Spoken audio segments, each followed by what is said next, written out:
TJ, take it away, buddy. Beautiful. Thank you so much for the kind intro. Whew. I didn't see where that was going until you talked about pathogenesis, and then I was like, oh, nice. This guy, he knows what he's doing. Yeah. Oh, man. Hi. I met a few of you already tonight, and I have a good feeling, a good idea as to why you're all here, which we'll get into in a second. But first, I want to highlight the title of chapter 1 in the book. Goodbye sick care, hello self-care, your health is in your hands. Goodbye sick care, hello self-care, your health is in your hands. And if you actually flip to that page, so that's on page 3, you'll see a picture of me over on the left, winking in the emergency room, right after I paid a visit to the ER, for a story I'll get into tonight a little bit more. And it was one of my ultimate wake-up calls of how my health is really in my own hands. And that quote underneath of the chapter title is what the work we're up to, Cloud Medical, I'm up to, and my business is about building a new model. So Buckminster Fuller, you never change things by fighting the existing reality. To change something, you build a new model that makes the existing model obsolete. So can anyone tell me what the third leading cause of death is in the United States? Quick little poll. Diabetes, heart disease, being in the hospital. Well, actually you are the closest. So it is not a particular condition or disease that one gets. That's the third leading cause. The third leading cause of death is actually medical errors made inside of the system. If that's not frightening and that doesn't wake people up, I don't know what will. So thankfully, we have amazing new models of healthcare that are being created with like world-class physicians and a whole new model of doing business, such as Cloud Medical.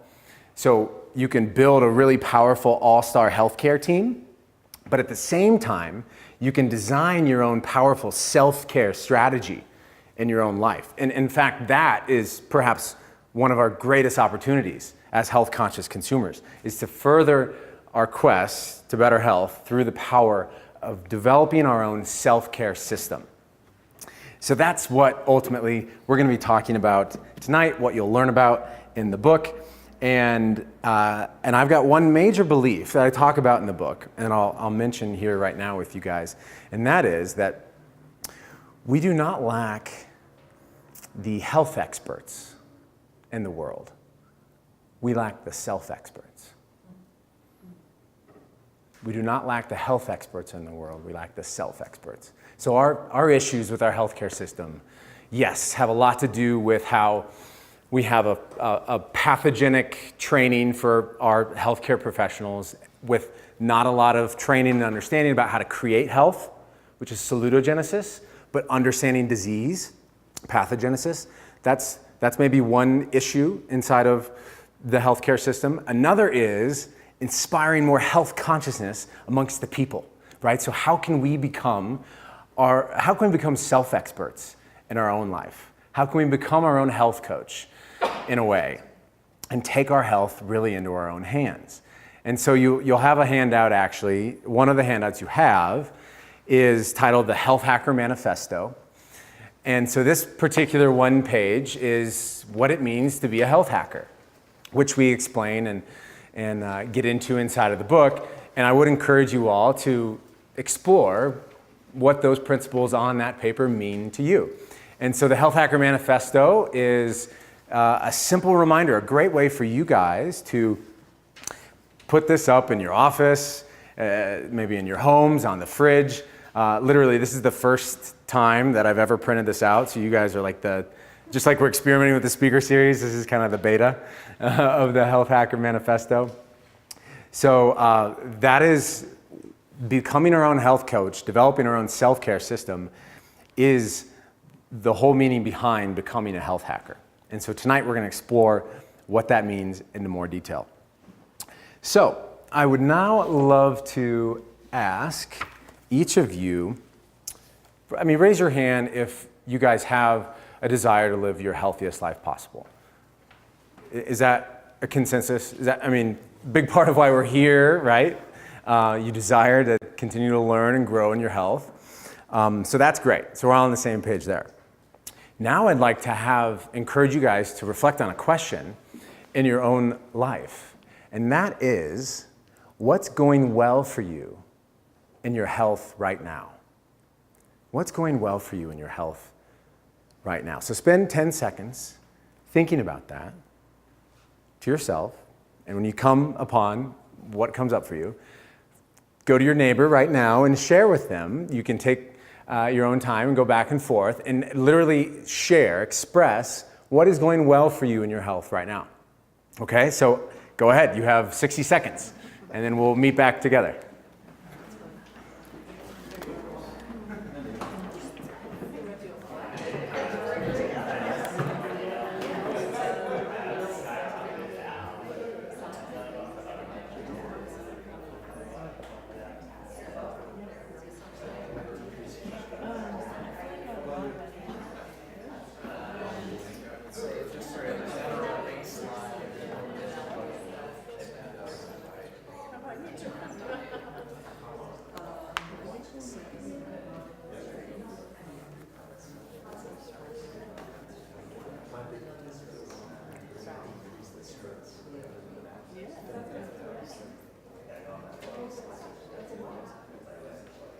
Okay, if you haven't already, go ahead and switch and have the other person share what's going well for them and their health.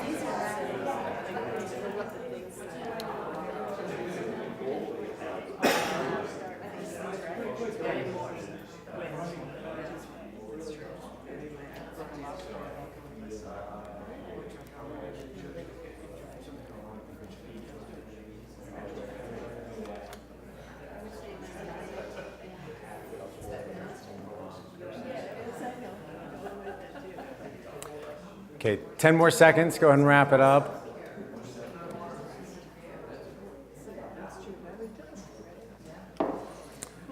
Okay, all right. Have you guys had a chance to share what's going well for you in your health right now? Does anyone want to volunteer and share what that experience was like with the room? Yes. I've kind of made a point to try and cut down carbs and just have a lot more, I've always eaten vegetables, but by cutting down the carbs, I actually lost 8 pounds. I was struggling with bloatedness, and part of it was my age and all that, but I feel better for it. That's great. So making some small tweaks in your nutrition, and you've actually noticed the benefits. Yeah. And so you had a chance to share that with your neighbors here. Cool. And what was that like to hear her share that? Well, I live with it. Yeah. I've experienced that. Sweet. That's great. That conversation. Yeah. Almost daily. Anyone else care to share about their experience and sharing what's going well for them in their health right now? Sure. Yeah. So I was in a car accident about a year ago, and I would say probably in about August, but especially now, I'm in a place where I'm the most pain-free that I've been since then, and that pain I was experiencing was affecting every part of my life. So to feel mentally, emotionally, and physically more capable and more energetic is just, I'm so thankful, and it's like really becoming clear. So it felt nice. It felt amazing to be able to say that and actually believe it and have it be true, and not just like, oh, I just don't want to be a treatment anymore, but like, oh, I actually am feeling better. Yeah. So, You weren't just saying it to like convince yourself of it, but you were saying it to like celebrate it as truth, because it's what it is. Yeah. So on that note, what you all just participated in is one of the most important yet undervalued ways to build and tap your motivation in your own lifestyle. I'll say that again. It's one of the most undervalued ways to tap your motivation and build momentum in your lifestyle. Why is that? Well, in the world we live in today, we're constantly bombarded and focused on becoming a better version of ourselves. We're always focused kind of what I call inside of the self-improvement movement, right? The self-improvement movement.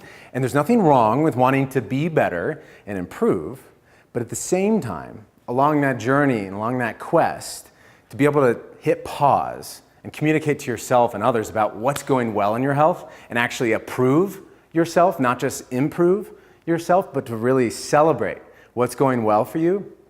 The leading science of behavior change shows that that will fuel your momentum moving forward better than anything else.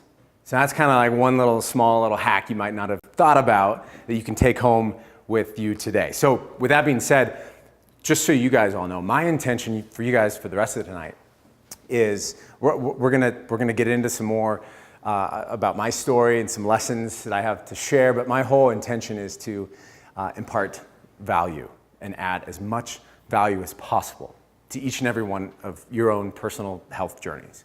That's just it. Health is super, super personal. You know, like just each of you sharing your personal celebrations, like that can take a lot of courage for people to actually celebrate what's going well for them and to just talk about their health because it's such a personal topic. And so I want to acknowledge you too, and I want to acknowledge everyone else in the room for being a part of that little social experiment of sharing what's going well for your health.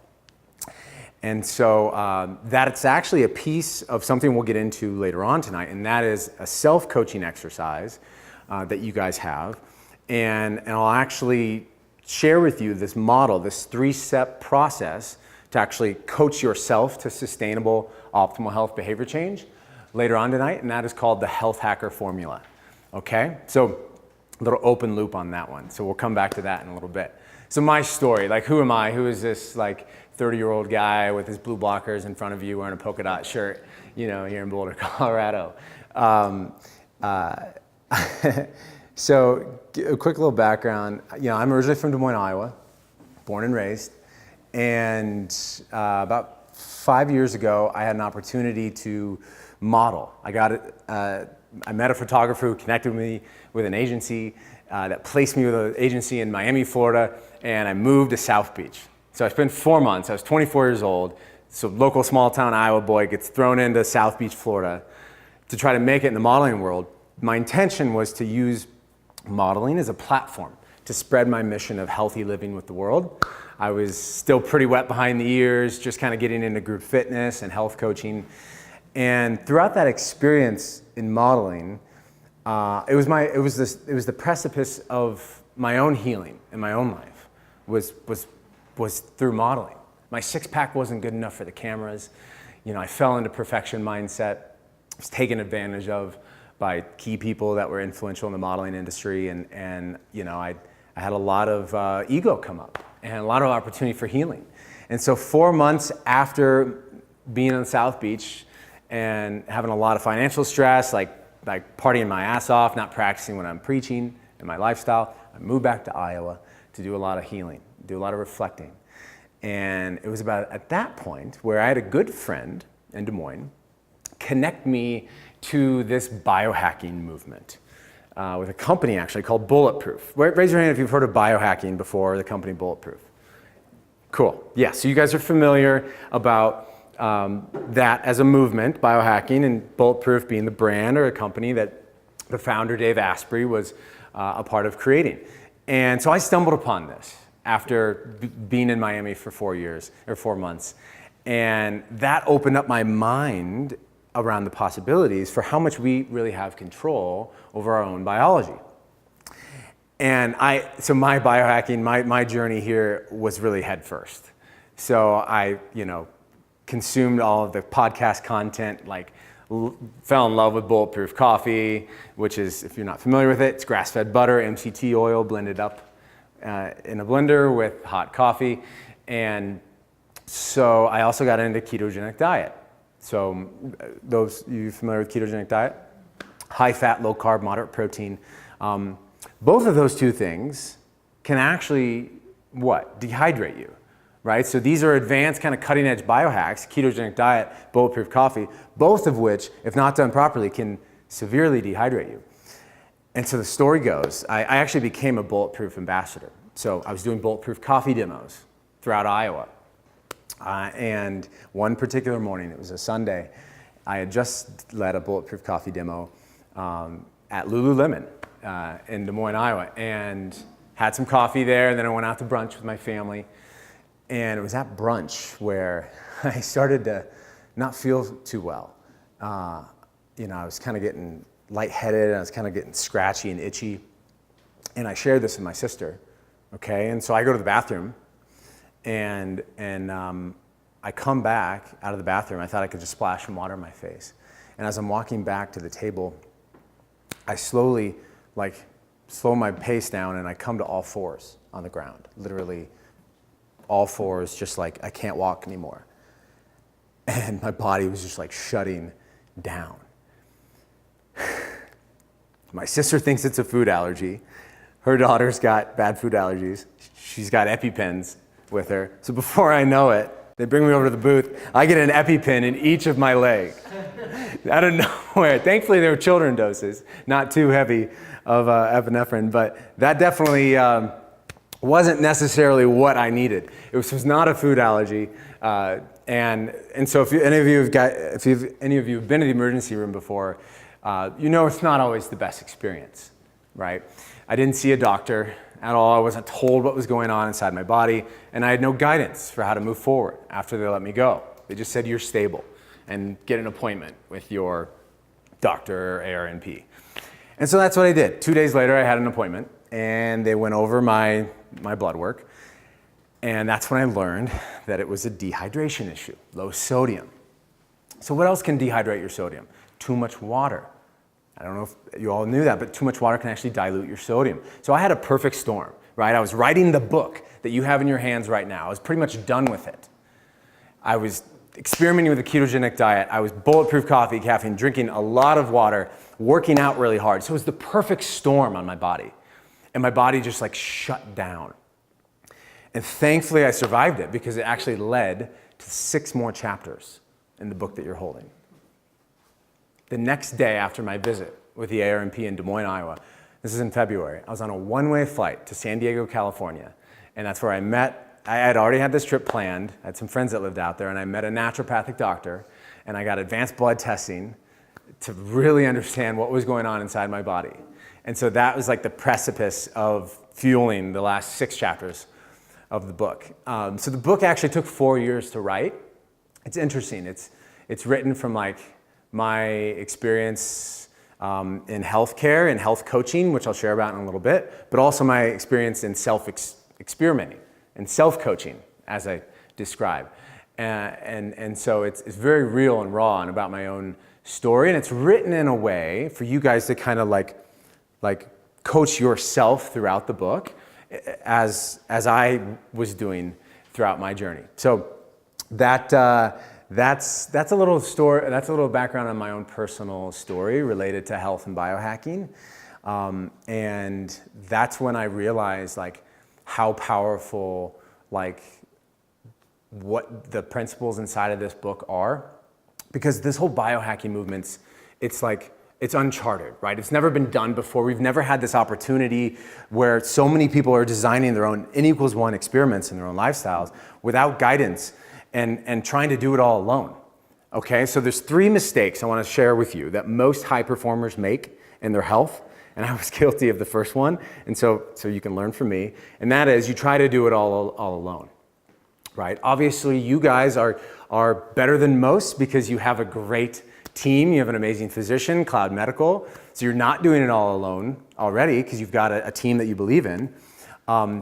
But it highlights the importance, I learned that the hard way, of getting feedback and almost understanding before you go to experiment with all these new biohacks to really understand what's going on inside of your body.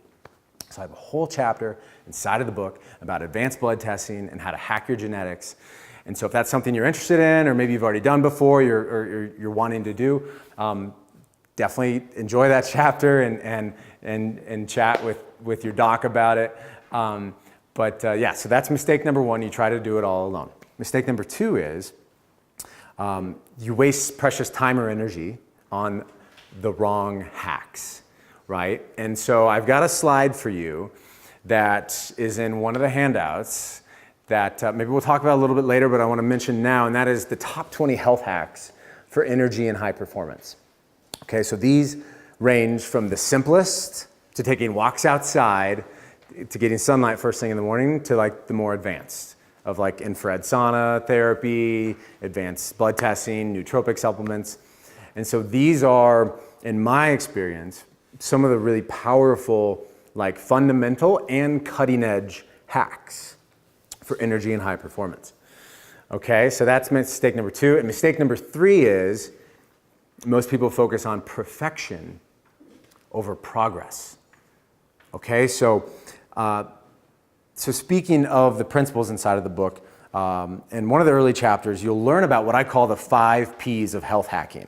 Okay, so these 5 Ps are not just the 5 principles of health hacking, but also the 5 words that all start with the letter P. So P number 1 is preparation. We got preparation, we have performance, we have prevention, and we have progress and presence. So those 5, after my ER experience and my like uncharted kind of biohacking journey, I learned that we needed to kind of give a little bit more holistic like guidance around what it's like to hack our own health. And so those 5 Ps of health hacking you'll learn about in the book. I would encourage you to take inventory on those and see where you fall in terms of each of those 5 Ps. So a quick little simple exercise is just to rank yourself on a scale of 1 to 5, with 5 being the most effective with that particular P and 1 being the least, and just see where you're at and maybe share that with someone else. Okay, so those are the principles, the 5 Ps of health hacking. And so I went over the 3 mistakes. And so what are the 3 solutions? And like what is the health hacker formula? So ultimately, this was actually funny. After I wrote the book, I came up with this. And so part of my background, which I haven't really talked about yet, is in the behavior change science space. So I actually had a chance to work for a population health nonprofit in Des Moines, Iowa, called the Iowa Chronic Care Consortium. And so this nonprofit created this health coach training program called the Clinical Health Coach, specifically designed to train health professionals on how they communicate with patients to help them adopt behavior change. We used to say that like most health professionals were taught to do, teach, and tell with their patients. And so we would go from do, teach, and tell to ask, listen, and inspire, completely transforming the conversation with the patient to help empower them to feel like they can actually make change in their own lifestyle. So that, I want to give a shout out to the mentor of mine through that organization. That is where I found out and learned about salutogenesis. So salutogenesis, that's the whole model. That's a big part of health coaching is salutogenesis. And so what you'll learn inside of the book, and what I do a big job on, is focusing on how to democratize these health coaching skill sets for the average person. So I profile like the top science of behavior change for communication inside of the book, such as the 5 stages of change, if you've heard of that, as well as motivational interviewing. And so both of those are ways in which, so we can learn what health coaches learn and apply it to our own lifestyle to coach ourselves, as well as coaching with others and transforming our conversation with those we live with, those who are the most important to us. You know, because a lot of times the stress involved inside of relationships can come from communication. And so by having some of these communication skill sets that we can learn in our own life, it can completely transform how we relate to others around us. So I wanted to share that because that's how I learned about salutogenesis, is through that mentor at the Clinical Health Coach. So the Health Hacker Formula. So I created this 3-step process after the book is written. Okay, so it's 3 steps. And so basically what I learned was like, throughout this, so self-coaching's nice, like we can learn about some of these health coaching skill sets, but how can we actually have a model, a process, a formula to follow that's simple and makes sense for us in our own lifestyle. So the 3 steps are activate, elevate, and integrate. Activate, elevate, integrate. Step 1 is activate. Take inventory and take action. So you can apply the 3 steps of the Health Hacker formula inside of your days. So activate, like morning routine. Elevate, like maybe afternoon. Integrate, like reflect and recover for the evening. You can also apply the Health Hacker formula to a stage of your lifestyle, whether it's multiple months or a quarter or a full year. And so this is the work I do with my clients, is like guiding them through the Health Hacker formula. So activate is take inventory and take action. A lot of that is around reflection, like what are my goals, what are my desires, what's going on inside of my body with blood work and genetics. So that's activate. It's really kind of warming up the engines, because we don't want to rush behavior change, right? We want to like slow pace this, make it sustainable. So step 2 is elevate, where you can customize and optimize the top habits that you want to focus on in your lifestyle, the key behaviors to change. And so that's elevate, is kind of taking it to the next level, and then integrate. So as high performers, as busy people in this world, the step that's almost most important that we tend to not always give it justice and respect is the integration. It's the reflection and the recovery. Our bodies need a chance to take a break and take a breath and acknowledge ourselves and just like let our nervous systems calm down and recover and reflect on what we've gone throughout our day or throughout that stage of our life. Because that reflection step will allow us to integrate the new things that we integrated into our day, like what went on throughout the day or that stage of our life. It's a chance for us to learn from that and integrate our new Health Hacker self. So that's the 3-step Health Hacker formula. And that's also the title of the mastermind that David mentioned earlier. So we'll talk a little bit about that one later. But now I think would be a good time to actually guide you guys through this self-coaching exercise. Are you guys open to doing a little bit of a deeper reflection? We kind of started it earlier. So there's a handout that you guys all have. And it's a 1-page self-coaching, Health Hacker self-coaching questionnaire.